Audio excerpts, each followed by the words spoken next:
Hi folks, Pixel here, and today I'm taking a look at and playing Championship Baseball for the MBX. According to its own marketing, the most realistic video baseball game ever designed.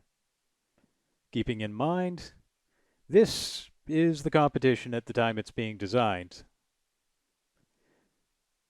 But on the other hand, ColecoVision Super Action Baseball came out around the same time Championship Baseball did, and it did manage some pretty realistic graphics. Plus, it uses a controller with a similar design to Milton Bradley's. And while Championship Baseball has voice synth, which Super Action Baseball naturally lacks, there is competition in that area from Intellivision's World Series Baseball, which features IntelliVoice voice synth. Actually, Championship Baseball has a lot in common with World Series Baseball. Both use a graphical keypad overlay that lays out positions on a field and makes control intuitive that way, which in my opinion works better than Super Action Baseball's approach, where button functions are pretty arbitrary and just need to be memorized. Otherwise, both Championship Baseball and World Series Baseball feature voice synth, and both require a late-to-the-party add-on system, both of which systems were fairly quickly abandoned and, consequently, have few supporting titles. Anyway, whatever else was going on in the industry, Championship Baseball is the killer app for Milton Bradley's MBX expansion system for TI-99 4A, and the TI-99 4A's best sports game, consequently. Apologies to indoor soccer. It uses all the features of the MBX, and it uses them all meaningfully rather than just for the sake of it. And as the only baseball game on the market running on a system that supports voice recognition, it's got one feature that nobody else can touch. The features of the MBX expansion system, for those who aren't familiar with it, are voice synthesis, voice recognition, a 64-key keypad with graphical overlays, and a 3-axis 4-button joystick. And Championship Baseball, as I say, uses all of those features.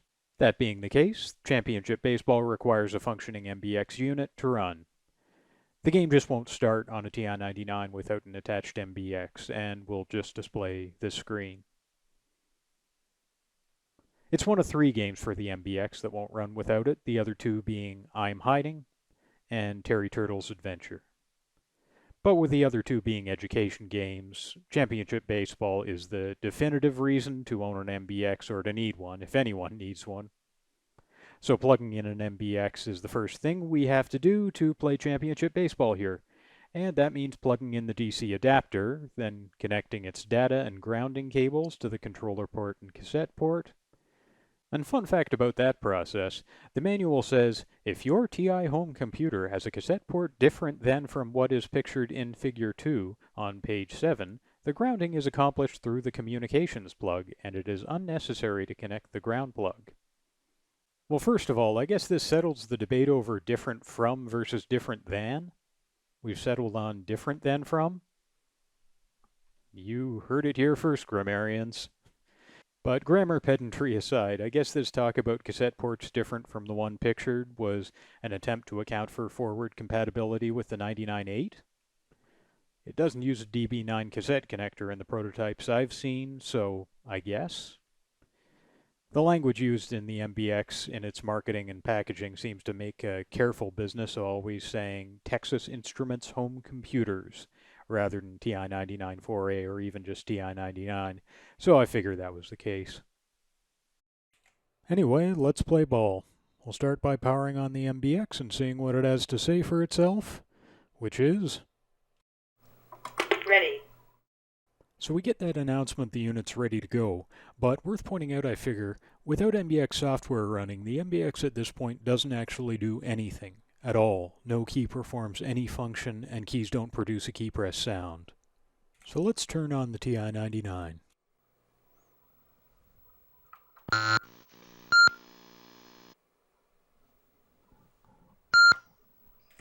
And here we'll get a classic feature of Milton Bradley games, being a good attract mode.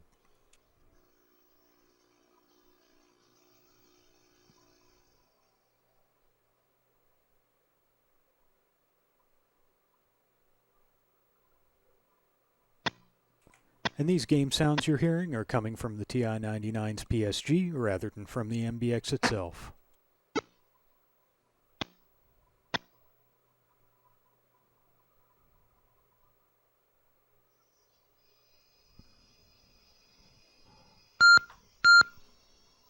Just about ready to play, so let's insert the game's overlay.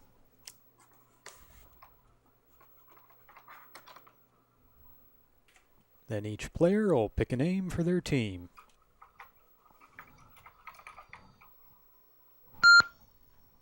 Since both players are me, I don't suppose it really matters.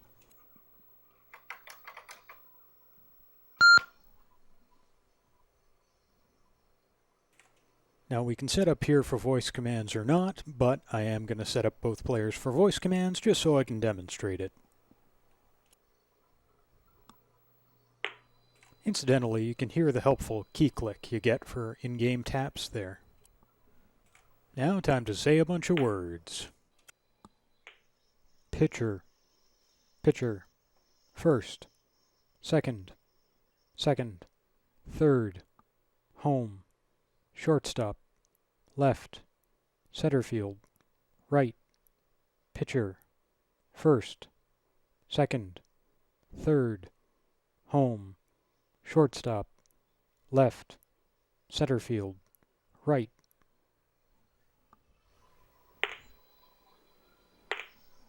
Pitcher, first, second, third, home, shortstop, left, center field, right. Pitcher, first, second, third, home, shortstop, left, center field, right.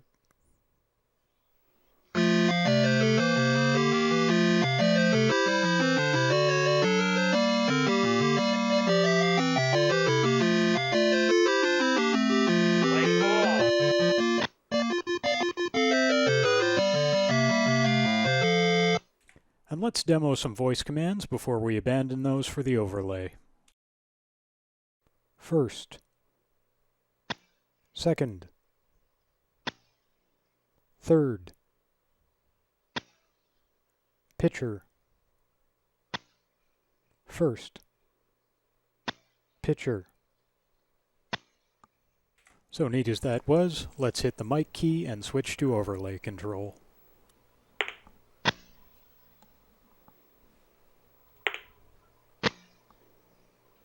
So as pitcher, I'll choose my pitch speed and type. And as batter, I'll try to swing with the joystick trigger.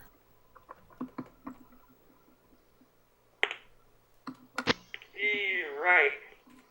With every pitch, I'm picking slow, medium, or fast speed, and inside, middle, outside, or curve type.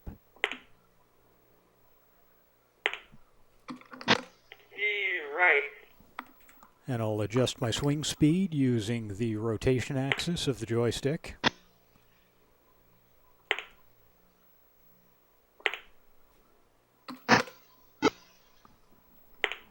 Oh. So you can see I hit first base on the overlay to have my first baseman play the ball.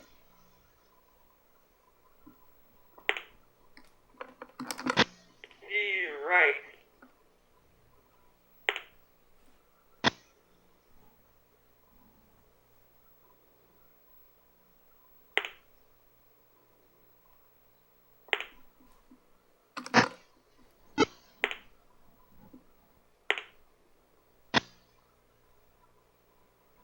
I find the game's a little generous with its calls. You're usually safe if you might or might not be.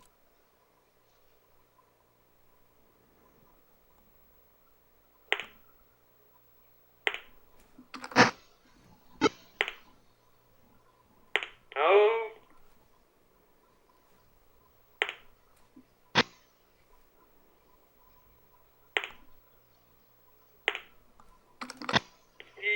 Right. You might have noticed the batter barely got to the plate before I pitched there. This is a fun quirk of the game. Pitchers don't have to wait for anybody. Right. You can just pitch as soon as you feel inclined, and the batter has to run to the plate and hope he gets there in time to swing. Oh.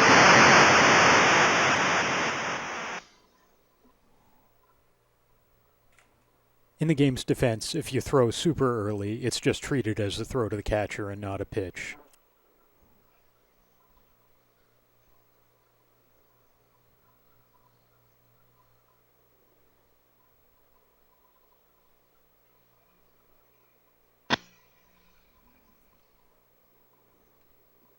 Well, let's see if Atlanta has any better luck with this ball than Toronto did. Oh, Not yet. Adjusting swing speed again to see if it modifies our fortunes.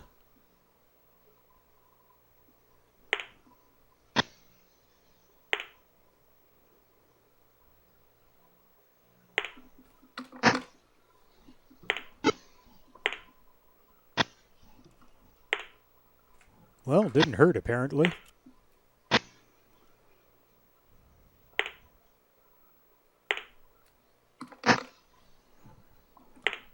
oh, And as you see there, fly balls are a feature of the game.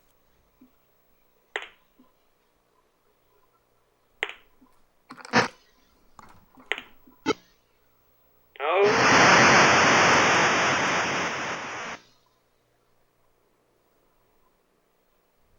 I guess you'd have to have a no looking at the keypad rule if you wanted pitches to be secret in person in a two-person game.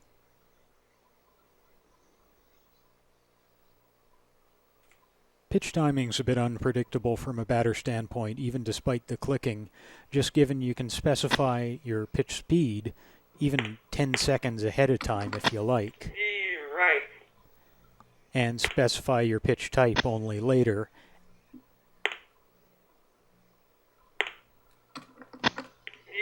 right, And you can also elect not to modify pitch speed and just select a pitch type for a given pitch. right, you're right. So I feel like the batter's better off just ignoring clicks and pretending they're not there. Ball,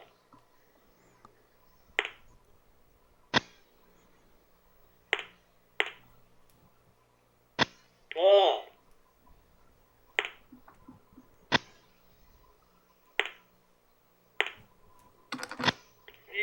right,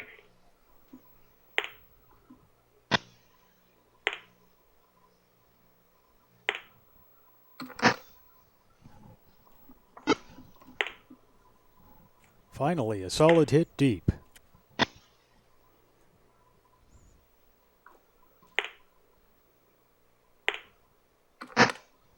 foul,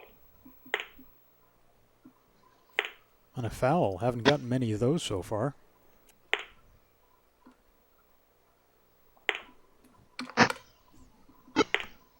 oh,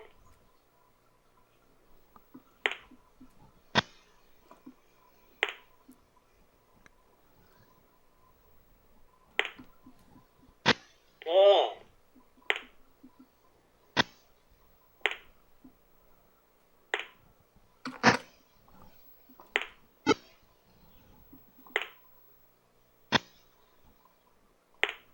An option I haven't used yet in this game is leading off with the lead runner using the joystick tilting forward. So you can see I can lead off or I can even steal a base by tilting the joystick forward. However, the pitcher might catch you if you do. oh,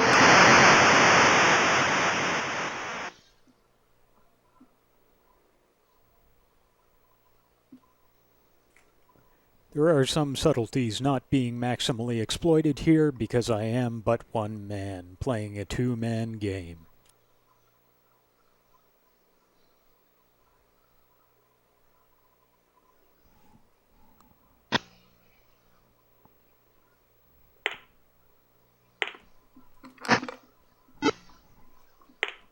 oh,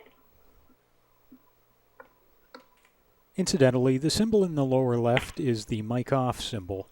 That'll be there anytime you're playing an MBX game, but the mic is unavailable or has been turned off, as I've turned it off here.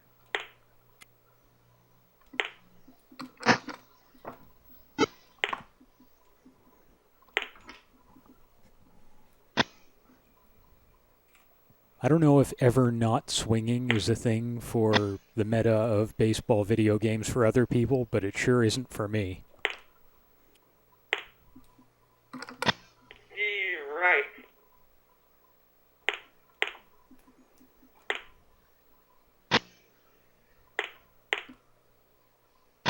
Ball.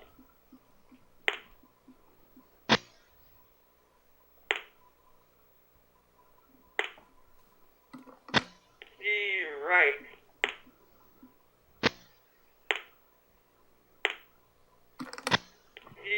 Right. You're right.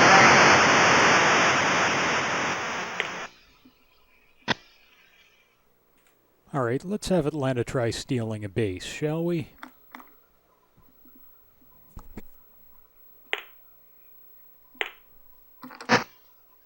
Foul.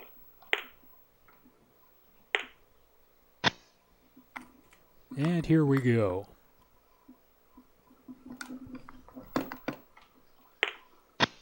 Oh. So close, but oh well. At this point, let's skip to the third, when the game really starts to heat up.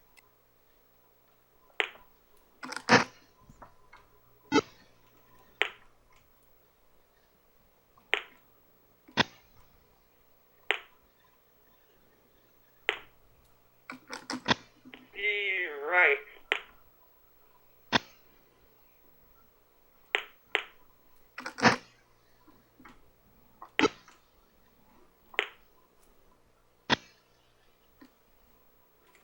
I thought maybe he was out, but, well, don't argue with the computer umps, I guess.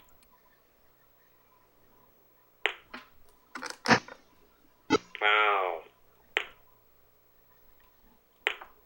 Let's adjust our swing for maximum velocity.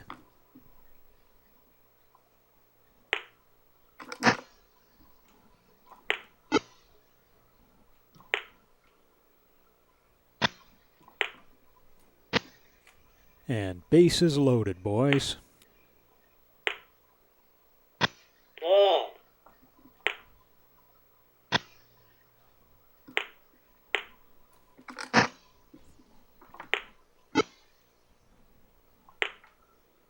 Oh.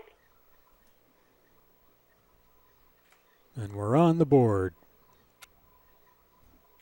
I don't even know who I'm rooting for, but somebody's on the board. And it's not like anyone else is playing.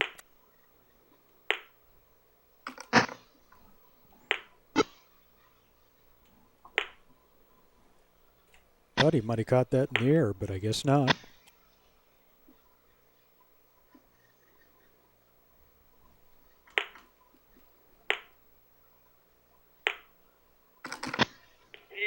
Right.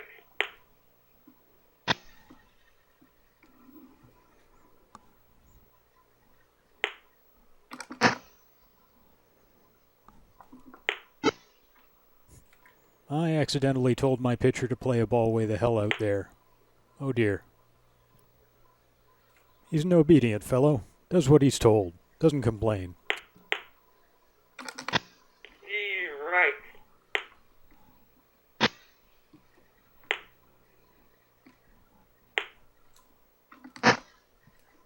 Foul.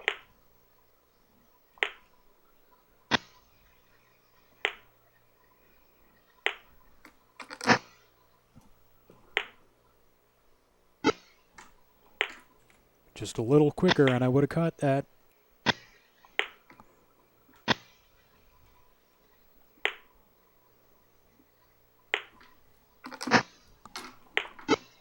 Oh.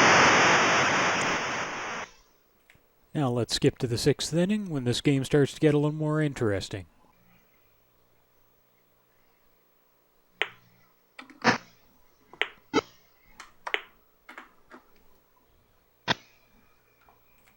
Toronto will have its revenge.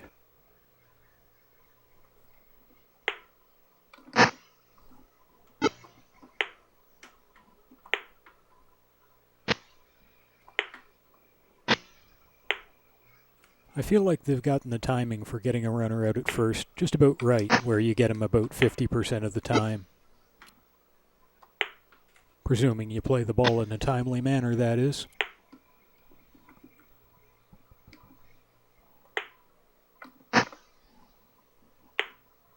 Oh,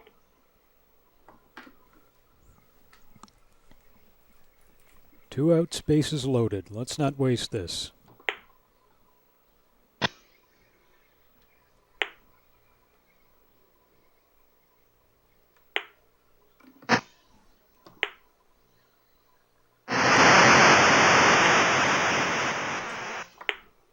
Home run.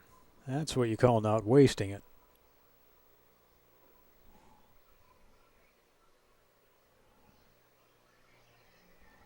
And Toronto takes the lead.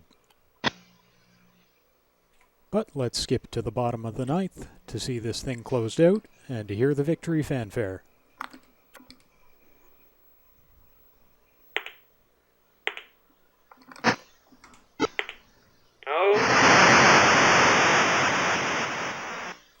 Notably, it's only at the end of the game and not at the beginning that you get the whole song without interruption by other sound effects. And here it is.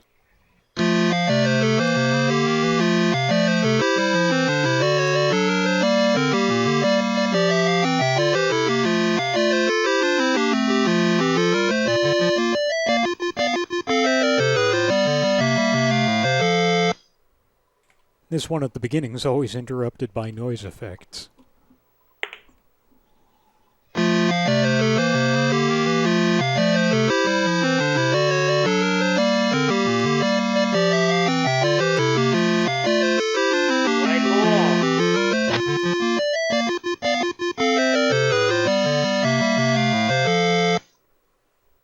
Hope you enjoyed this, folks. This is Pixel Pedant signing off.